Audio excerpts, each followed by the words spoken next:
da biologia que vai estudar o desenvolvimento do embrião desde a sua formação, né, até o seu nascimento. A gente viu, quando falou desse assunto, que a primeira coisa que eu tenho que saber, antes de começar a falar das etapas do desenvolvimento que o embrião sofre, é com relação ao tipo de ovozigoto que as fêmeas possuem, né? Ou seja, a quantidade de vitelo que ele tem que vai nutrir o embrião.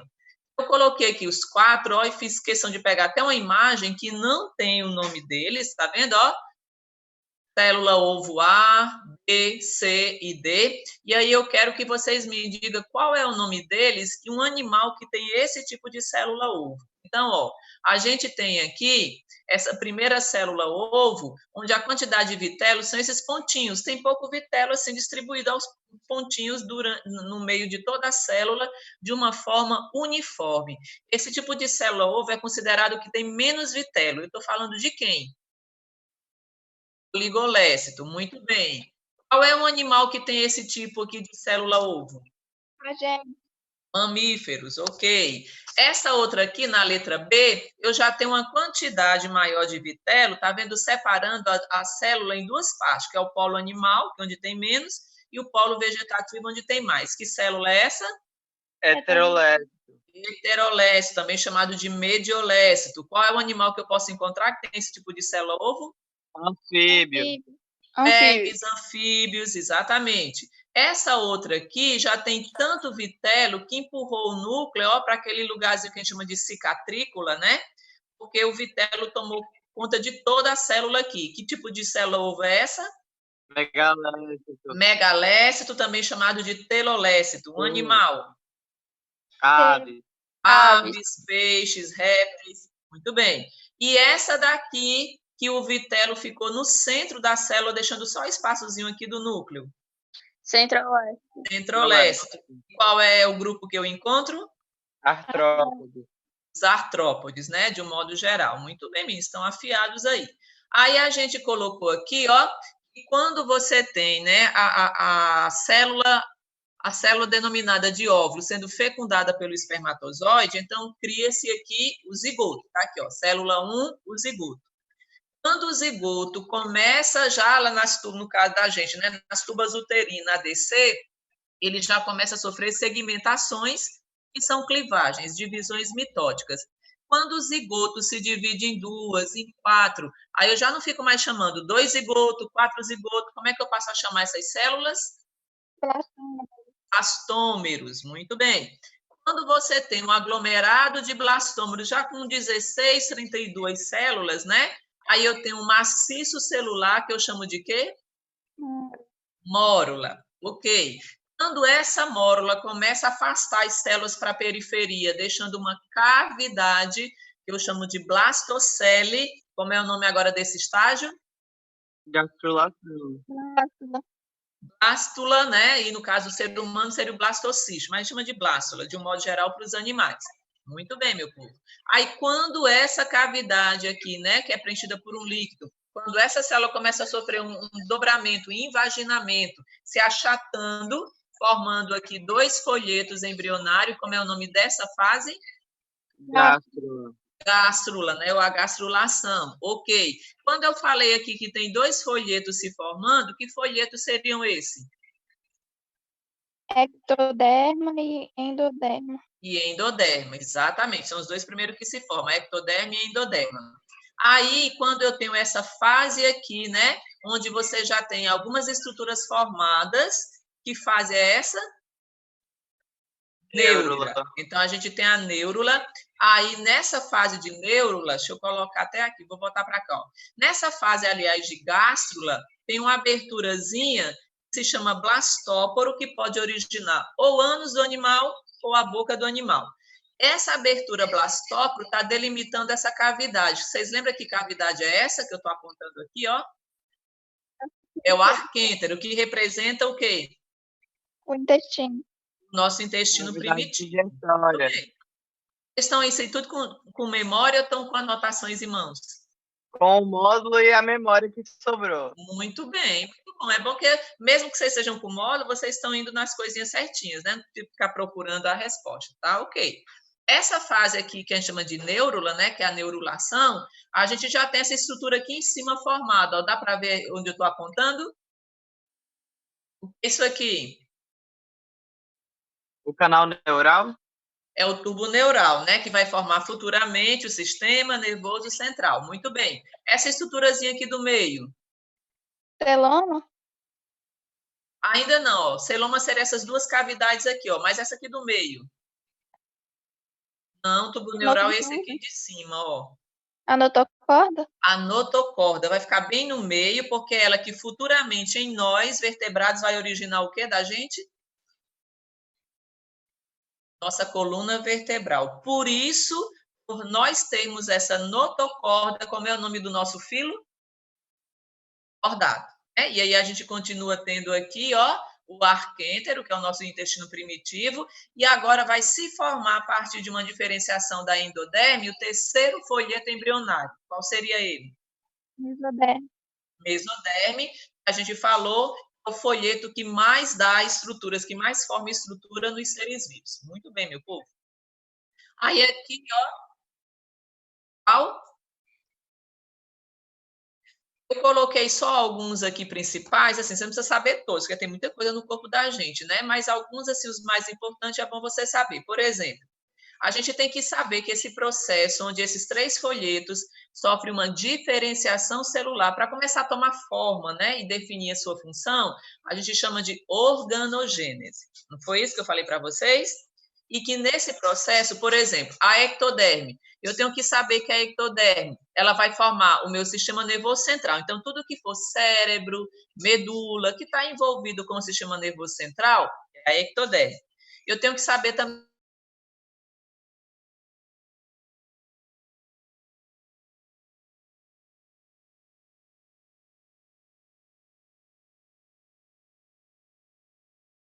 a epiderme, os pelos, né, cabelos, né, unhas, que a gente chama de anexos da epiderme. Vem daqui, desse folheto chamado ectoderme, que os autores hoje em dia estão chamando mais de ectoblasto. Mesma coisa, ectoderme e ectoblasto. É só nomes que eles ficam mudando, tá?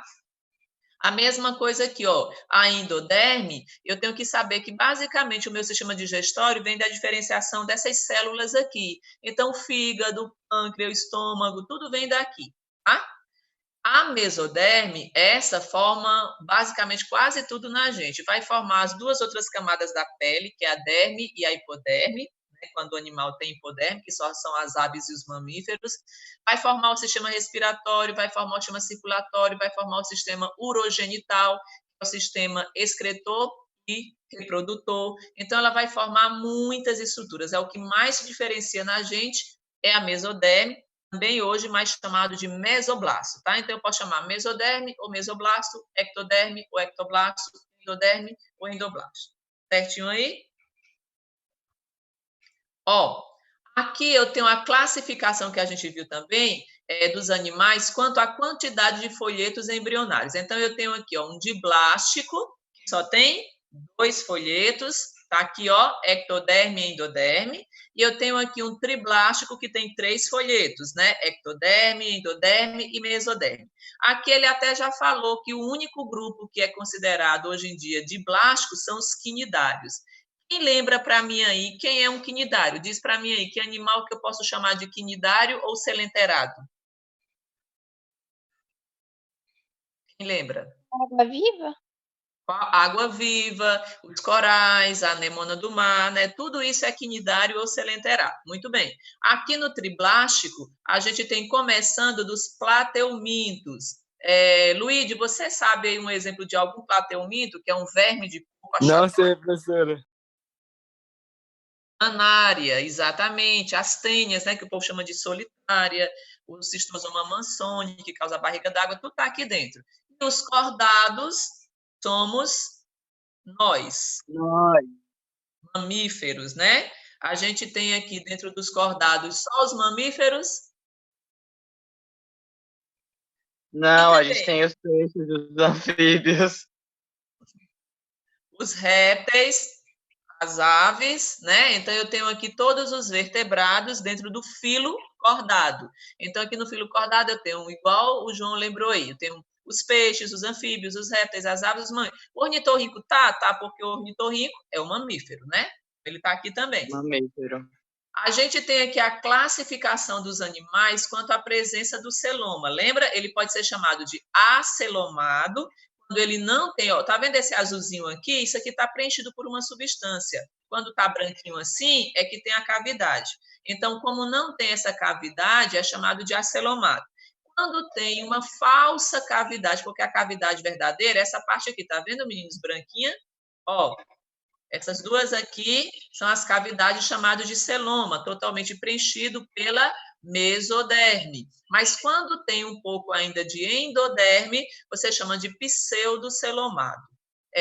Júlia, você lembra aí algum animal que é acelomado? Qual é o único grupo, aliás, que é acelomado? Você nem dizer o animal, digo o grupo que é mais fácil. Plateumintos. Os plateumintos, muito bem. Deixa eu ver aqui. Giovana, você lembra qual é o único grupo que é pseudocelomado? Giovana está aí?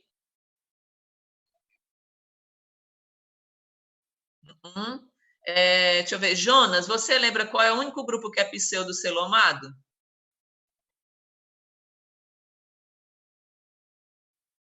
Cadê o povo, Nem hein? o Jonas nem a Giovana estão na sala, professora. Como é? Nenhum deles dois está na sala. Ué, mas o Jonas não tinha entrado? A Giovana também o admitiu? Não sei, talvez tenha dado algum problema na internet deles também. Não vai, para a gente não perder tempo. Nemateumintos, professora. Nemateumintos, muito bem. Quem falou foi Luigi? Claro. Muito não, bem, eu Luigi, vi aqui no modo. Luiz é safado. Mas A achou, Manuela mas falou do bate-papo. mas se Manuela tinha manifestou. falado Muito bem. Exatamente os nemateumintos, né? Aí, muito bem, exatamente aí. Luiz, isso é importante porque, assim, se você nem sabe o conteúdo, não tem noção, você não sabe nem onde procurar. Se você achou, já está no caminho certo. E, Fernanda, e aqui o mais fácil, ó, e os celomados, me dê um grupo, porque aqui tem vários. Qual seria? Professora, peraí. Pode pensar. Qual seria? Posso falar não, professora? Deixa ela falar primeiro aí, depois também você não quero ajuda. falar mais não, professora. Fernanda, ó, tira pseudo, ó, tira nemateumintos, tira plateumintos. Quem é que você pode São incluir todos aqui? os outros filos, né? São todos os outros filos. Então, eu posso colocar cordado, eu posso colocar artrópodes, eu posso colocar moluscos, né? Anelídeos. Todo mundo está incluído aqui dentro dos celomados, que são esses animaizinhos, ó, que tem essas duas cavidades aqui, chamado de celoma. Na gente vai ser toda essa cavidade aqui, onde os nossos órgãos vão ficar abrigados, tá? Para ser um celoma de verdade, ele tem que estar revestido aqui, ó, totalmente por essa camadazinha azul, que é a mesoderme. Isso aqui tudo são células, né? Porque você está vendo aqui só no desenho. Mas aqui são células da mesoderme. Imagine, ó, você tem aqui um círculo, né? Que é o celoma, e todas as células em volta dele são células da mesoderme. Aí isso é um celoma de verdade, e o animal é chamado de celomado. Ok. A gente também tem a classificação do animal de acordo com a abertura, né, do nosso intestino primitivo, do arquêntero, o blastóporo. Aí aqui, ó, eu tenho essa aberturazinha que vai formar a boca do animal. O ânus vai vir de outra abertura que vai se formar aqui em cima. Mas do blastóporo formou a boca. Então, aqui já diz, esse animal passa a ser um animal protostômio. Diz aí alguém para mim, um grupo também que eu posso chamar de protostômio na sua fase embrionária. Molusco. Pode ser. Moluscos, pode ser. Já quando eu tenho aqui o blastóporo originando o ânus do animal, talvez vocês não vejam aí, né, por causa das imagens de vocês aí, mas aqui vai estar certinho apontando, ao invés da boca, vai estar apontando o ânus. Esse animal é chamado de deuterostômio. Quais são os dois únicos grupos que eu posso chamar de animal deuterostômios? Equinodermos e cordados. Equinodermas e cordados. Então, só nós e as estrelas do mar, pepino do mar, ouriço do mar, tudo do mar aí, né? É considerado deuterostômios. Gente, isso é importante vocês saberem, porque assim, se perguntar para você, a gente e uma estrela do mar tem muita coisa a ver? Aparentemente? Não. Não, né? Porque a gente é bem mais evoluído que uma estrela do mar. que só se arrasta, que basicamente não tem quase nada. Mas quando você vai estudar a evolução desses seres, você coloca os animais mais próximos de nós vão ser os equinodermas. Por quê? Porque durante a fase embrionária, só eles, de todos os 9 filos que nós estudamos, só eles vão apresentar essa característica igual à nossa. Então, quando eles olham a embriologia, a bioquímica do animal, né? Quando eles olham essas coisas mais detalhadas, que tem semelhança, pela teoria, né, pela filogenia, que a gente fala da evolução dos ancestrais, eles acreditam que na linha da ancestralidade, um grupo teria formado os equinodermas, outro teria formado os cordados. Mas eles teriam um grau de parentesco porque apresentam essa característica de só os 2 grupos serem deuterostômicos. Entendeu isso aí, meu povo? Ok. Aqui a gente também falou dos anexos embrionários, não foi? Aí eu botei aqui uma imagem que dá para você ver direitinho. Para eu descobrir os anexos, eu descubro onde é que está o embrião. Ó. Aí quando eu sei onde é que está o embrião, aí eu sei que ele está envolto por uma bolsinha cheia de líquido chamado de âmnion. Qual a função principal dessa bolsinha cheia de líquido? Evitar os choques que a mãe dá? Evitar os choques, né? Assim, alguma pancada, né? Algum movimento mais brusco e também, principalmente, evitar o quê? Já que está dentro de uma bolsa cheia de líquido? Desidratar o A embrião. desidratação, né? O dessecamento do embriãozinho. Muito bem. O alantóide a gente viu, ó, tá vendo? O alantóide é bem grande, né? Tá em comunicação com o embrião, serve para um monte de coisa, né? Para excreção, para respiração. Fica tirando aqui um pouquinho do cálcio da casca do ovo, quando é um réptil, quando é uma ave, e mandando para o embrião para fortalecer, né? O esqueleto dele. Você tem a bolsa vitelínica, lembra que só os anfíbios não têm essa bolsa, tem vitelo, mas não tem a bolsa propriamente dita, né? O chamado saco vitelino. Temos o córeo, que é aquela membrana que fica, ó, depois de todas, dando também uma ajuda na proteção do embriãozinho, e por ela ser vascularizada, ela também vai atuar na respiração, porque em nós, seres humanos, esse córion e esse alantóide vão começar a formar dobras para dar origem à nossa placenta, tá? Aí, deixa eu voltar aqui. Aí a gente tem, falando da placenta, que não está aqui, né? Porque no caso aqui é um ovo mesmo, um ovo de animal que nasce com ovo com casca. Mas se eu pegasse um embrião humano, teria o cordão umbilical ligado à placenta. Vocês lembram quantas veias e quantas artérias circulam dentro da placenta? O contrário, 2 veias e uma artéria. É só vocês lembrarem, Eberton, que a artéria era para conduzir sangue arterial, não era? Ah, não, mentira. Você acertou. A artéria era para conduzir sangue arterial, mas no caso aqui está conduzindo sangue venoso. Então, exatamente, tem 2 artériazinhas mesmo saindo do bebê e levando tudo que é ruim que ele produz para a mãe eliminar. Da mãe para o bebê está indo uma veia. O Eberton aí acertou. Porque nesse caso a veia vai conduzir sangue o quê? Que eu falei para vocês, que era o contrário. Sangue arterial. Sangue arterial. Então, tem uma veia e 2 artérias, né, que estão comunicando a mãe e o bebê via placenta através do cordão umbilical. E a gente viu que a maioria dos mamíferos, eles têm uma placenta, que são chamados de animais placentários. Quem diz para mim um grupo aí, que eu mostrei para vocês na aula sobre esse assunto, tem uma placenta, mas é uma placenta rudimentar, que os filhotezinhos não conseguem se nutrir totalmente. São os marsupiais, exatamente. A gente tem aí nos marsupiais, deixa eu só voltar aqui para falar com vocês. A gente tem aí nos marsupiais o canguru, né, o koala, são animais que têm aquela bolsazinha chamada marsúpio, exatamente para ajudar o desenvolvimento do embriãozinho. Já a Manu respondeu aqui, né, Matheus, nem tinha. É porque quando a tela está grande, não dá para ver o bate-papo. Agora, quando eu volto aqui, é que dá para ver. E a gente também falou daqueles que não têm placenta, né? Que é o casozinho bem atípico. Qual é o animal?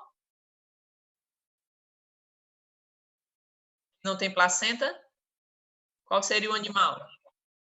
Monotremado, você já falou até do grupo, que é o ornitorrinco, né? Então, os monotremados aí são os ornitorrincos. Equidna, que é um bichinho que eu falei para vocês que parece É aquele bicho estranho lá, professora? aquele bichinho estranho. Você está falando do Ah, ornitorrinco, né? Tem aham. bico de pato É esse aí e mesmo. bota ovo, né? Uhum. E tinha até um desenho falando, como era o nome do desenho? Phineas e Ferb. Phineas e Ferb. Exatamente. Tem lá o ornitorrincozinho, que é um mamífero bem atípico. Não era para ele botar ovo, porque mamífero já é para ser vivíparo, né?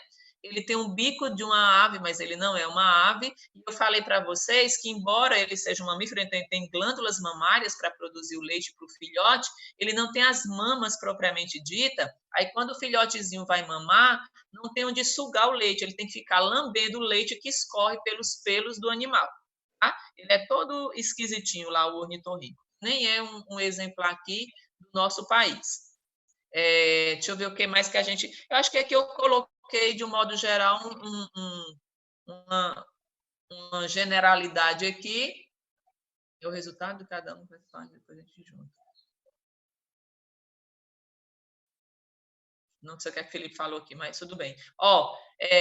Então a gente falou um pouquinho aí, né, sobre a embriologia, desde o iniciozinho falando dos ovos que eles têm, da célula ovo ou zigoto, né, a classificação de acordo com a quantidade de vitelo, as etapas em que o embrião passa durante o seu desenvolvimento, desde a hora que ele é um zigoto. Então é bom a gente entender que nós, né, com esses bilhões de células que a gente tem, um dia a gente foi uma única célulazinha chamada zigoto, passou por todas essas transformações, por todas essas divisões mitóticas, lembrando, né, aí uma coisa puxa a outra, lembrando que quando você estudou mitose, você viu aquelas etapas, não foi? Prófase, metáfase, anáfase, telófase, e para a gente ser essa perfeição, né, ou seja, quando eu falo perfeição, é não ter basicamente nenhuma anomalia, significa dizer que as nossas células fizeram o trabalho direitinho. Elas se dividiram por mitose sem nenhuma alteração. Porque qualquer alteração que você tivesse na metáfase, na prófase, na anáfase, o embriãozinho poderia nascer com alguma má formação, com alguma aberração, que nós também já estudamos aí. Então, para você ver como é importante tudo no seu corpo ser controlado e acontecer assim de forma exatamente correta, né? Para no final a gente ter um todo equilibrado. Para relembrar isso aí, meu povo, o que foi falado hoje?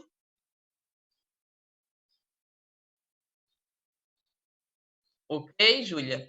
Foi bom porque vocês me ajudaram aí, responderam tudo direitinho. Não importa se você estava olhando, porque também não tinha como vocês lembrarem todos esses nomes, né? Que vocês só viram uma vez. Mas, assim, é sempre bom a gente estar relembrando, fazendo as atividades. E como foi falado, eu sei que quando se está de recesso, a gente não quer fazer muita coisa. Mas tira uma horinha do seu dia, no final da tarde, né? E dá uma lida, vai dando... Cada dia dá uma lida numa coisinha, resolve alguma coisa, só para você não ficar totalmente alheio aos conteúdos, e quando voltar, você já fazer só uma revisão, não precisar estudar tudo, né? O que for mandado para vocês se saírem bem nessa avaliação que vai ter. Espero sinceramente que a gente possa voltar em junho com as nossas aulas presenciais, mas isso aí ainda é uma incógnita, né? A gente não sabe, que vai depender muito do que acontecer com a população de modo geral, desse negócio de surgir casos ou não. Então, é uma coisa que a gente não tem nem como fazer uma previsão. A gente espera, mas é uma esperança, não é, Everton? Professora, conteúdo é muito nome. Tava ótimo, são reinos, tava assim, se eu dividisse todo mundo em animal, planta, fungo, protozoário e bactéria, tava ótimo. Não precisava de mais nome. Pois é, mas a vida não é tão simples assim, né, João? E é por isso que ela é tão interessante, devido a tanta diversidade que a gente tem. Ficaria Ô, meio tia, chato, daqui a pouco você ia se enjoar se tivesse pouca coisa. Fale, Júlia. e eu que nem a primeira prova eu fiz. Pois é, ainda tem, isso tudo vai ser decidido. Por isso que, assim, volta só no dia 1º para vocês, mas para a gente ainda vai ter 3 dias com coordenação, né, virtual ou não, ou presencial, para decidir direitinho como é que vai ser tudo isso, se vai juntar nota, o tempo que tem ainda para fazer a avaliação. Então, mas assim, eu acredito e eu tenho certeza que tudo vai ser feito para o melhor de vocês, porque isso foi uma situação que aconteceu fora do nosso controle, né? Ninguém teve culpa. Professora, Certo, você meu pode povo? contar as notas? Não, eu falei com a Érica, até a Larissa me pediu, ela disse que deixasse para colocar só quando vocês voltassem, até porque a gente não sabe se vai juntar essa nota com outra coisa. Ah, então por isso que eu nem vou passar, tá guardadazinha aqui as notas de vocês, porque eu não sei como é que a gente vai fazer com essas notas. Se vai juntar com outra nota, se vai ser só ela, vai depender do tempo que a gente voltar. Ok? Então, ó, beijos, meus lindos, bom recesso, bom estudo para vocês, tá? E a gente se vê aí em junho. Mas qualquer coisa, estamos aqui no Zap para conversar com vocês, tá bom? Descansem. Beijo, professora. Tchau. Beijo, professora. Tchau. Fiquem bem, se cuidem. Tchau, professora. Boa série. Tchau, meninos. Bom recesso. Para vocês também.